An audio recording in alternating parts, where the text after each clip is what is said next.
just paid over $6 for gas in California. Up $5 a gallon for fuel? Are y'all crazy? Are y'all crazy? Trump, I want to thank you for the high prices of gas. It's $4.19 in South Florida today. What is going on? What is going on? I'm tired of this. I'm tired. I don't understand. What happened to gas prices?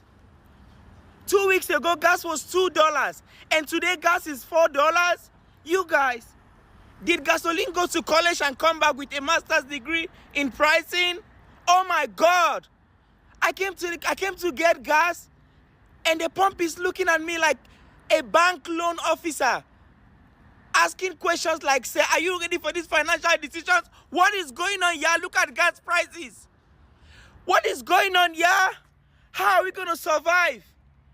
Driving in America is now luxury. Oh my God, how are we gonna survive? Yeah, how? $4? Oh my God! Oh my God! $4, guys! $4! I can't move! I can't move!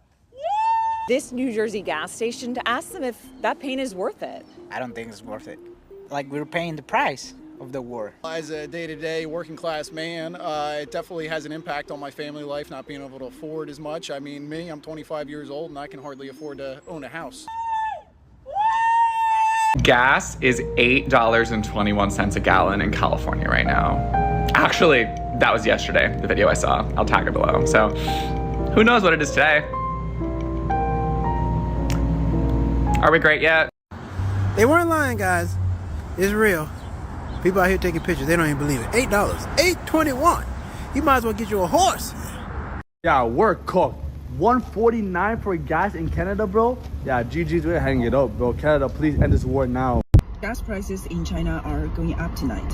I saw the news this morning, so I'm heading to the gas station to refill up my car. These are the crazy long gas lines in China.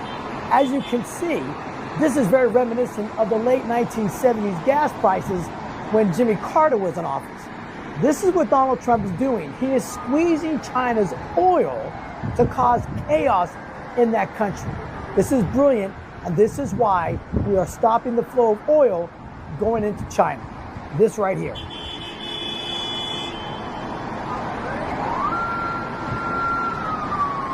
God, can you imagine? It's not even that bad in Florida when the hurricanes start coming. All right, you just saw those reactions. People are seriously angry about the gas prices right now. And a lot of this frustration is happening at the same time as the escalating conflict between the United States and Iran, which has been shaking global oil markets. Oil prices have already surged past $100 a barrel as tensions in the Middle East disrupt supply routes and shipping through the Strait of Hormuz, one of the most important oil routes in the world. So now you've got two conversations happening at once: rising gas prices at home and a growing war overseas that many analysts say is partly driving those prices up. So you wanted to go somewhere expensive? Mm-hmm. Surprise! You took me to a gas station? Oh, come on, it was just a little joke.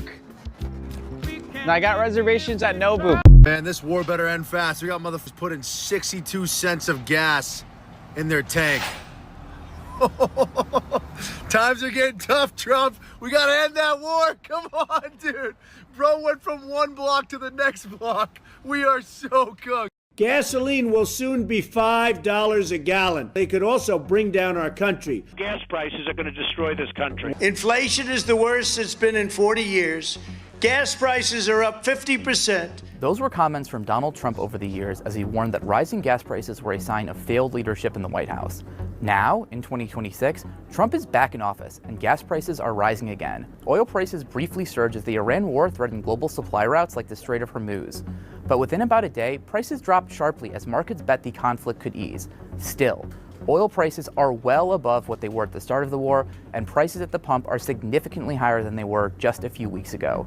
For years, Trump has argued that presidents are responsible for what Americans pay at the pump. People are outraged. The fact is, we have nobody in the White House to protect us. This could bring down Obama, but unfortunately, it could also bring down our country. Gasoline and fuel and oil, that's really the lifeblood of the country. That's what we need to work. Trump didn't make the comment once. He warned again and again that rising gas prices were a sign of failed leadership in Washington. Rising gas prices will absolutely kill any movement in the economy. Now, with oil prices climbing as the war involving Iran rattles global energy markets, Trump is responding this way. Short-term oil prices will drop rapidly when the destruction of the Iran nuclear threat is over. It is a very small price to pay for the U.S. and world safety and peace. Only fools would think differently, President DJT. For more than a decade, Trump argued that the price at the pump was a measure of presidential leadership. Now, that debate is unfolding again, except it's during his presidency. Reach for comment, a White House spokesperson told CNN, President Trump has been clear these are short-term disruptions and that Americans will see oil and gas prices drop rapidly again once the necessary objectives of Operation Epic Fury have been achieved and the regime's capabilities are neutralized. What's really interesting is the reaction happening online right now. Some supporters of the administration, especially within the MAGA movement, are saying the war is necessary for national security, even if gas prices rise temporarily. But at the same time, you're also seeing some of those same voters expressing frustration at the pump because fuel prices affect everyone. So now there's this debate happening. Is the short-term pain at the pump worth the long-term strategy in the Middle East? So Iran's saying their plan is to make oil hit $200 a barrel. Do you have any idea the disaster that will happen to the world's economy if oil hits $200 a barrel? Because oil is not just gas in your car. Granted, gas in your car will go up too, and so will the transportation of all goods. But that's not even just it. All fertilizer today is made with oil. Fertilizer that we use to grow our foods is made out of oil. The plastics that you use for everything are made out of oil. So your cell phone, your car, your everything is going to go up in price. If oil hits $200 a barrel, it will collapse the entire world's economy, worse than the Great Depression ever hit to. $200 a barrel for oil is so insane that I don't know what will happen to the entire economy. The after effects will continue to reverberate throughout the economy for months and months. Like if they were to end this war today, we would still feel the price shocks. If they get oil to $200 a barrel, it's worse than the Great Depression. Here I am filling up again, and gas now is $3.49 a gallon here in South Florida in the Fort Lauderdale metro area. Donald Trump, I want to thank you for the brilliance of this war. You're going to cost the American people billions and billions and billions of dollars, not to mention the lives in American sons and daughters that won't come home. Gas is $3.49 in South Florida, jumped 20 more cents a gallon, and today, thank you, Donald Trump. Since you've done this war with Iran, gas has gone up almost 60 cents a gallon. Thank you, thank you, thank you. We really appreciate that. Rest assured to the American people, the recent increase in oil and gas prices is temporary. Okay. Are you kidding? That's unfair. She made those. I need to calm down. Everything's fine. Amanda. I'm gonna Temporary. And this operation will result in lower gas prices in the long term. You know, that's really weird because your own Department of Energy put out a report today that said gas prices, even by the end of 2027, wouldn't return back to where they were just a couple of weeks ago.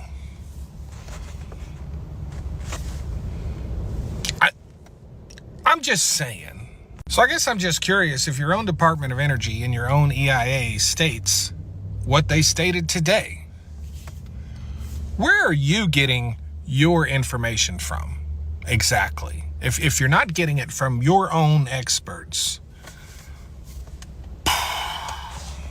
could it be from your energy secretary who said this morning that gas prices will return to normal within weeks, not months? The guy that is the head of this agency? Thanks. Yeah. I hope you guys are ready. Gas in my area has risen about 30 cents in the last 4 days. And these prices could have been avoided had Congress simply voted to restrict the war powers of the president. But they didn't. So we can thank Congress for the high prices.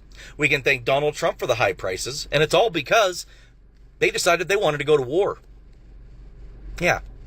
So, buckle up, folks. Another thing you'll hear in a lot of these reactions is people saying they feel like they were put in this situation by decisions made at the top.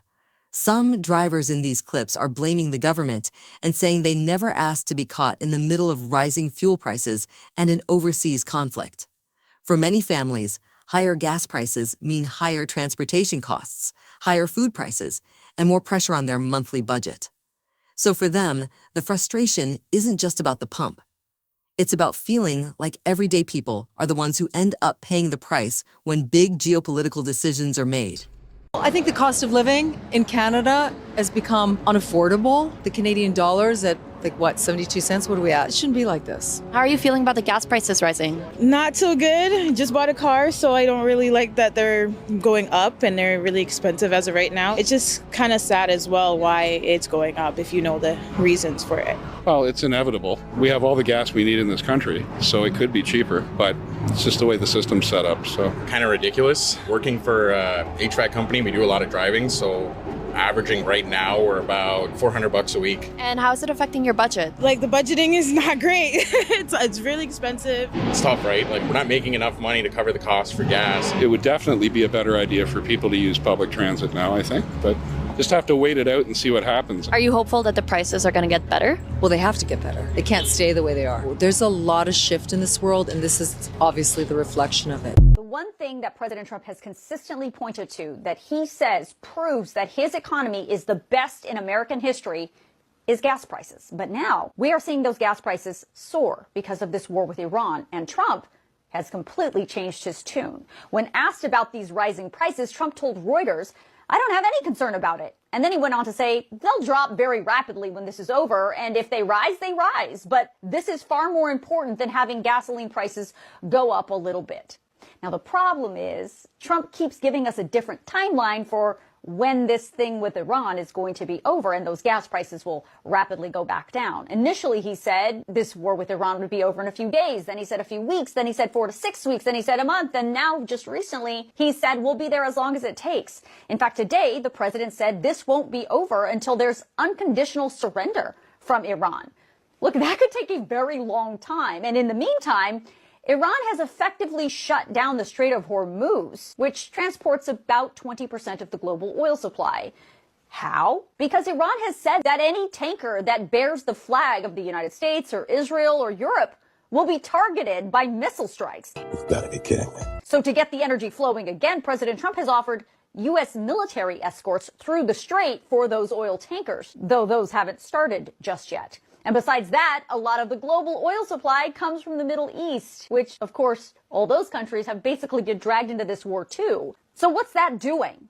This is what it's doing. This is a chart that tracks the oil prices per barrel in the United States. This is the price per barrel right before the strikes began. This is how they jumped right after the strikes began. And this is the price per barrel today. It's been hovering around $90, $91. That is a 37% increase in the price for a barrel of oil in just a week. And that's translating to the price you pay at the gas pump. According to AAA, the national average for a gallon of regular today is $3.32. That is 34 cents higher than it was last week and 7 cents higher than just yesterday.